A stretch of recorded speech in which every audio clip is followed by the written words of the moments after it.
नमस्कार मंडळी, Roshan Bhosale official YouTube चॅनलमध्ये आपल्या सगळ्यांचं मनपूर्वक स्वागत.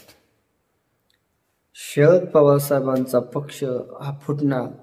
शरद पवार साहेबांचा पक्ष हा अजितदादांसोबत जाणार, सत्तेसोबत जाणार. शरद पवारांचे खासदार फुटणार, आमदार फुटणार, अशा पद्धतीच्या बातम्या या मीडियामध्ये, मोदी मीडियामध्ये ह्या येत होत्या. त्याला काल पवारसाहेबांनी फुलस्टॉप लावलेला आहे. ते सर्व थांबवलेलं आहे. पवारसाहेबांनी जे युवकांची बैठक झाली त्या बैठकीमध्ये त्यांनी स्पष्ट सांगितलेलं आहे की आमचा पक्ष कोणासोबतही जाणार नाही, आमचा पक्ष सत्तेसोबत जाणार नाही, आम्ही विरोधी बाका बसू, महाविकास आघाडी म्हणूनच आम्ही काम करू आणि इथून पुढच्या निवडणूक आम्ही महाविकास आघाडी सोबतच लढू. 1999 सारखी परिस्थिती पक्षाची झालेली आहे. आमच्याकडे देण्यासारखं काही नाही, आमच्याकडे गमावण्यासारखं पण आता काही राहिलेलं नाही.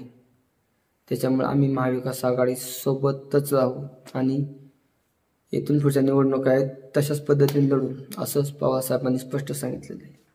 आणखीन त्यांनी सांगितलेलं आहे की पुरोगामी विचार आहे शाहू फुले आंबेडकरांचा विचार, हा आम्ही कदापि सोडणार नाही आणि सत्तेसोबत जाणार नाही, लाचारी पत्करणार नाही, अशा पद्धतीत पवारसाहेबांनी काल सांगितलेलं आहे. मग या अशा पद्धतीच्या बातम्या काय येत होत्या, कशासाठी येत होते? त्याचं कारण आहे की 12 डिसेंबरला जे पवारसाहेबांचा वाढदिवस झाला तेव्हापासून या बातम्या पसरायला जास्त लागल्या. 12 डिसेंबरला छगन भुजबळ साहेब आले, प्रफुल्ल पटेल साहेब आले, अजित पवार आले, हे सर्व नेते, मोठमोठे नेते थेट पवारांना शुभेच्छा देण्यासाठी आले. आता ते येत नसतात. पवारसाहेबांचा जरी वाढदिवस आता मागल्या वेळी वाढदिवस झाला मागल्या वर्षी, त्यांनी काय तशा पद्धतीत येऊन काही शुभेच्छा दिल्या नव्हत्या, पण ह्यावेळी ते येऊन शुभेच्छा देण्याचं काम त्यांनी केलं. तेव्हापासून खास करून ह्या बातम्या पसरायला लागल्या. मोदी मीडिया खास करून उचलून राहायला लागली. आता BJPचं आतून एक काम चालू आहे. जे आपल्याला दिसते ती एक बाजू आहे, पडद्यामागची बाजू वेगळी. काल जितेंद्र आव्हाडांनी टीका केली की बाप लेकील ह्या दोघांना सोडा आणि तुमचे खासदार जे काय असतील, आमदार काय असतील ते आमच्यासोबत, आमच्या सत्तेसोबत या, असं जितेंद्र आव्हाडांनी टीका केली. त्याच्यामुळे हा धागा तिथपर्यंत जातोय त्या वाढदिवसापर्यंत. त्यांना असं सांगितलेलं असणार आहे सुनील तटकरे साहेबांना की तुम्हाला आम्ही मंत्री करू केंद्रामध्ये, तुम्ही पवारसाहेबांचे खासदार फोडा, असं पण सांगितलेलं असू शकतं, जी जितेंद्र आव्हाडांनी काल टीका केली.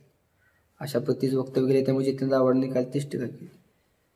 त्याच्यामुळे BJPचं आतून ऑपरेशन लोटस करायचं काम चालू आहे. काल सर्व खासदारांनी पत्रकार परिषद घेतल्या. अमर काळेंनी घेतली पत्रकार परिषद, अमोल कोल्हेंनी घेतलेले, तुमचे बजरंग सोनवणेंनी घेतले, निलेश लंकेंनी घेतले. सांगितले की आम्ही पवारसाहेबांसोबत राहू, सत्तेसोबत काय आम्ही जाणार नाही, आम्ही विरोधी बाका बसू, असं त्यांनी स्पष्ट सांगितलेलं आहे. त्याच्यामुळे BJPचं आतून ऑपरेशन लोटच चालू आहे. तिकडे नितीश कुमार जे आहेत ते पण पाठिंबा काढून घेऊ शकतात, आपल्या सरकार अडचणीत येऊ शकतं. त्यामुळे ह्यांना आता त्या वरच्या सरकार जाण्याची भीती लागलेली आहे.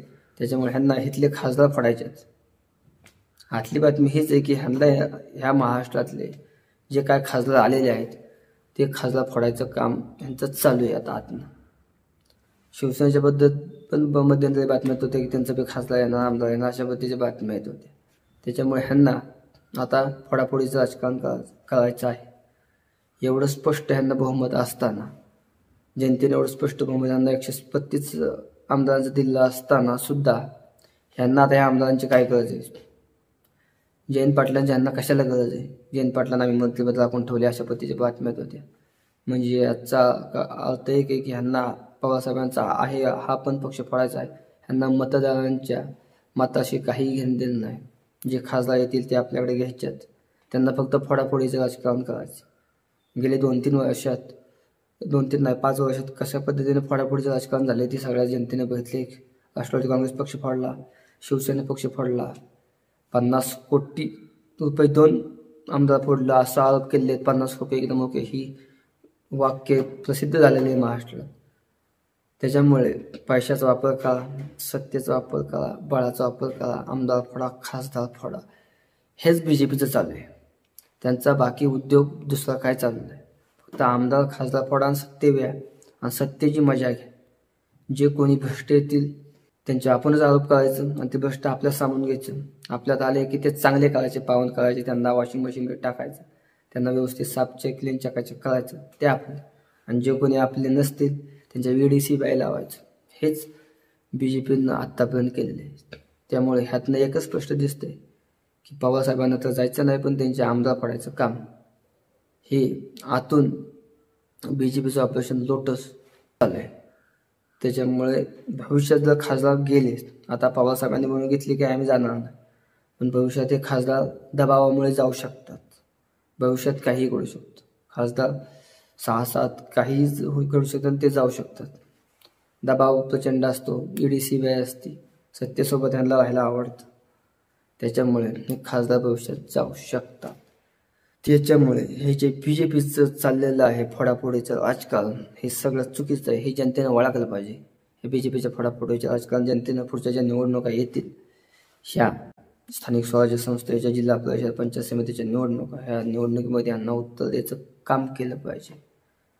तर आज इतकंच. चॅनल सबस्क्राईब करा. धन्यवाद.